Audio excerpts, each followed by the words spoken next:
26/11 मुंबईसह देशावर कोसळलेली काळ रात्र.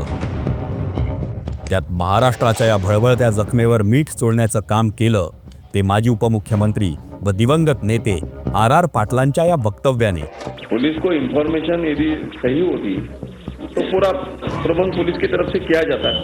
ऐसा नहीं है इतने बड़े शहर में एकाध हादसा हो जाता है, इतने बड़े शहर में एकाध हादसा हो जाता है, इतने बड़े शहर में एकाध हादसा हो जाता है. पण राग याचा येतो की 26/11चा इशारा इंटेलिजन्सने तत्कालीन काँग्रेस सरकारला दिलेला असूनही आघाडी सरकारने त्याकडे दुर्लक्ष केलं आणि देशाच्या आर्थिक राजधानीवर आक्रीत कोसळलं.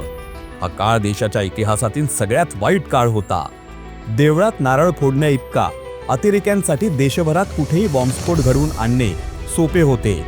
आज ध्रुव राठीचे अफू सदृश्य नशेहून घातक मॅनिप्युलेटेड पॉलिटिकल व्हिडिओ पाहून त्याचं समर्थन करणारे निब्बे या काळात लहान असल्याने या भयानक बॉम्बस्फोट युगाबद्दल त्यांना माहीत नाही. Once again, the metropolis of Bombay has looked on in stunned disbelief. These detonations left more than 300 dead and 1,500 injured. कारण नरेंद्र देवेंद्रने जिहाद्यांच्या नांग्या आवळल्याने आज देशासह राज्यात बॉम्बस्फोट घडवून आणण्याची कुणाचीही ताप राहिलेली नाही. आज भाजपा सरकार चाहे वो राज्य में हो या केंद्र में आतंकवाद को सख्ती से कुचलने में जुटी हुई है. हम आतंकियों को भी नहीं छोड़ते और आतंक के आकाओं को भी घर में घुसकर मारते हैं. काँग्रेस आणि भाजपमधील आणखीन एक फरक तो म्हणजे दृष्टिकोनाचा.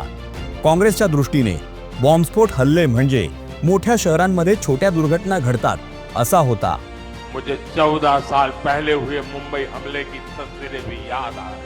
देश पर हुआ ये सबसे बड़ा आतंकी हमला था, लेकिन इस हमले के बाद कांग्रेस सरकार आतंक के आकाओं पर कार्रवाई करने के बजाय हिंदुओं पर आतंकी होने का लेबल चिपकाने की साजिश कर रही. तर भाजप छोटी पदे असणाऱ्या पण वाघाचं काळीज लाभलेल्या तुकाराम ओंबळेंसारख्या जाबाज देशभक्तांची मोठी स्मारके बनवून त्यांच्या देशभक्तीचं स्मरण पिढ्यानपिढ्या जिवंत ठेवण्यासाठी झटत असतो.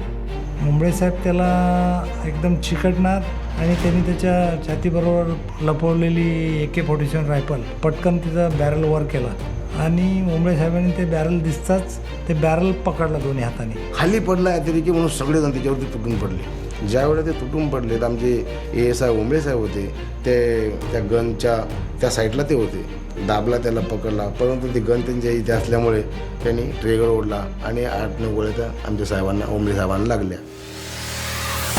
शहीद तुकाराम ओंबळे यांच्या स्मारकासाठी फडणवीस सरकारने उचललेलं पाऊल हे त्याचं जिवंत उदाहरण आहे.